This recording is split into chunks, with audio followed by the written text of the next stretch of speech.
BJP का CM face का clear हो गया। कोई जिला में क्लियर होता है कोई राज्य में? तो आप लोग परेशान आत्मा काहे? जनता वोट देगी, विधायक बनेंगे, सारे नेता मिलकर के विधायक दल के नेता के रूप में चयन हो जाएगा। मुख्यमंत्री भैया आप बहुत ज्यादा सिपहसालार हैं। यहाँ पर हत्या, राघोपुर में हत्या, लगातार घटना पर घटना हो रही है।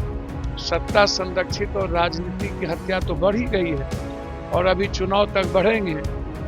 मेरा मानना है कि अपराध और हत्या के रूप में बिहार बिल्कुल रक्त रंजित हो चुका है। टैरिफ ने किसान को खत्म कर दिया और अब तो वीसा पॉलिसी को भी बर्बाद करने जा रहा है ट्रंप हमारा दोस्त हो ही नहीं सकता। अमेरिका मेरा दोस्त हो सकता है, ट्रंप हो ही नहीं सकता। इसीलिए बहुत क्लियर है हम इस मामले में और मैं साफ हूँ। नेपाल हमारे हाथ से निकलता जा रहा है और सरकार को ध्यान देना चाहिए। जरूरत पड़े तो सेना भेजिए। नमस्कार, आप है न्यूज 4 नेशन पर। मैं आपके साथ अभिजीत सिंह। महागठबंधन में सीएम फेस को लेकर घमासान है, वो मचा हुआ है। जहां एक तरफ कांग्रेस है, वो तेजस्वी यादव को सीएम फेस मानने के लिए तैयार नहीं है और वहीं बिहार कांग्रेस प्रभारी कृष्णा अल्लावरू ने सीएम फेस को लेकर उन्होंने साफ तौर पर कहा है कि जनता तय करेगी कौन सीएम फेस होगा। और वहीं बात करें तो पूर्णिया से निर्दलीय सांसद पप्पू यादव से जब सवाल किया गया तो इस पर बड़ा बयान देते हुए नजर आ रहे हैं और वहीं सीट शेयरिंग को लेकर भी बड़ा बयान दिया। और क्या कुछ कर रहे हैं पप्पू यादव, छोड़ जाते हैं उनके पूरे बयानों के साथ। ये तो आपको हमारे प्रदेश अध्यक्ष और प्रभारी जी ने बताया। कौन बोला पहली बार? पहले इसके पहले से पार्लियामेंट्री बोर्ड के बैठक में गए हुए हैं। इसके बाद बैठक में हमेशा जाते हैं। क्या कह दिया पहली बार? राहुल गांधी जी ने जो देश को संदेश दिया उसको घर घर तक पहुंचाना, ये दायित्व पार्टी को दी गई है और हम लोग मिल करके उसको घर घर तक पहुंचाएंगे। राहुल गांधी जी जिन मुद्दों को लेके लड़ रहे हैं, कल भी उन्होंने कहा कि राज्यसभा में भी वोट की चोरी कर ली गई, तो निश्चित रूप से लगातार चोरी चोरी चोरी। तो जो हमारे नेता के मुद्दे हैं, रोजगार, बिहार का पलायन, बिहारियों के साथ सौतेलेपन का व्यवहार, उसको घर घर तक हम लोग एक महीने के अंदर पहुंचाएंगे। हमारे नेता राहुल गांधी जी और हमारे लीडर प्रियंका गांधी जी बहुत निकट भविष्य में बिहार का दौरा करेंगी। लगातार हम लोग बिहार ने जो संदेश दिया है, राहुल गांधी जी के नेतृत्व में जो माहौल बना है, वोट चोर गद्दी छोर एसआईआर को लेकर के, यह लड़ाई जब अंतिम रहेगी, जब तक लोकतंत्र और लोगों के अधिकार को रक्षा नहीं होगी, तब तक हम लोग राहुल गांधी जी के संघर्ष पर चलते रहेंगे।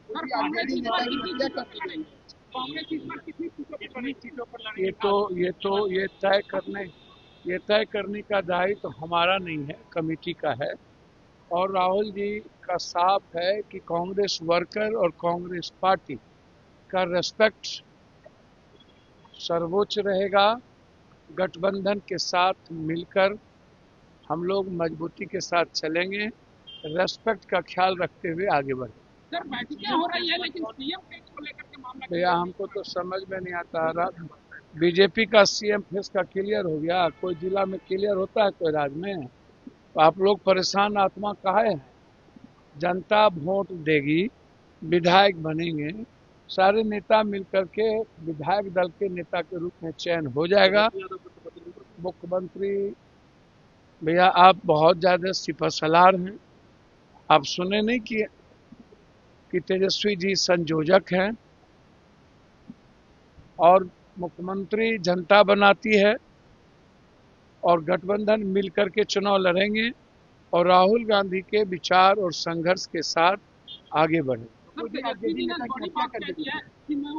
के आवास की जो है अपराध का संचालन हो रहा है। देखिए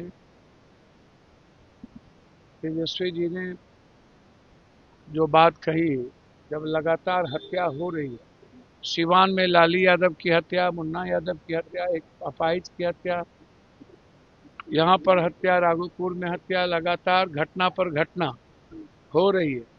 सत्ता संरक्षित और राजनीति की हत्या तो बढ़ ही गई है और अभी चुनाव तक बढ़ेंगे। तो मेरा मानना है कि अपराध और हत्या के रूप में बिहार बिल्कुल रक्त रंजित हो चुका है, रक्त चरित्र हो चुका है।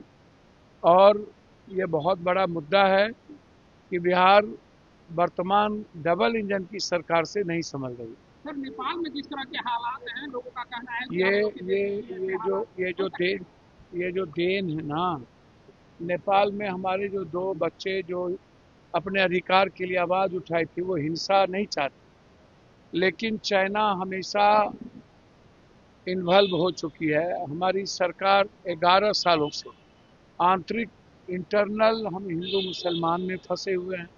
हमारी सरकार सियासत और सत्ता में घरेलू हिंसा में इन्वॉल्व है। हमारी सत्ता को विदेश नीति से कूटनीति से कोई मतलब नहीं है। बांग्लादेश हमारे हाथ से चला गया, श्रीलंका हमारे हाथ से चला गया, म्यांमार हम रेस्पेक्ट नहीं दे पाए। जो स्वाभाविक हमारे दोस्त थे, रूस हमारे साथ खड़ा नहीं रहे। चीन और पाकिस्तान पहले से दुश्मन हो गए और चीन की गिद्ध दृष्टि नेपाल पर थी और हमने नेपाल को छोड़ दिया। नेपाल मेरा सबसे अच्छा दोस्त था। हम लोगों ने डेमोक्रेसी की। नेपाल से हम लोग का बेटी और रोटी का संबंध, संस्कृति का संबंध है।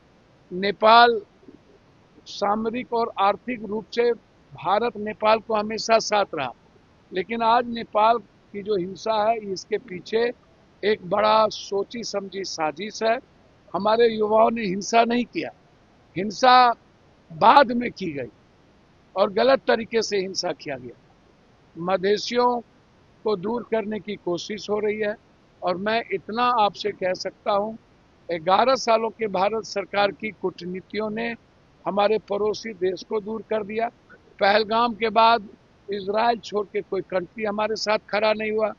कल जबरदस्ती ट्रंप को अपना स्वाभाविक भाई बना लिया, जबकि ट्रंप लगातार हम पर हमला कर रहा है। टैरिफ ने आईआईटी को खत्म कर दिया, टैरिफ ने किसान को खत्म कर दिया और अब तो वीसा पॉलिसी को भी बर्बाद करने जा रहा है ट्रंप। ट्रंप हमारा दोस्त हो ही नहीं सकता। अमेरिका मेरा दोस्त हो सकता है, ट्रंप हो ही नहीं सकता। इसीलिए बहुत क्लियर है हम इस मामले में और मैं साफ हूं, नेपाल हमारे हाथ से निकलता जा रहा है और सरकार को ध्यान देना चाहिए। जरूरत पड़े तो सेना भेजना चाहिए।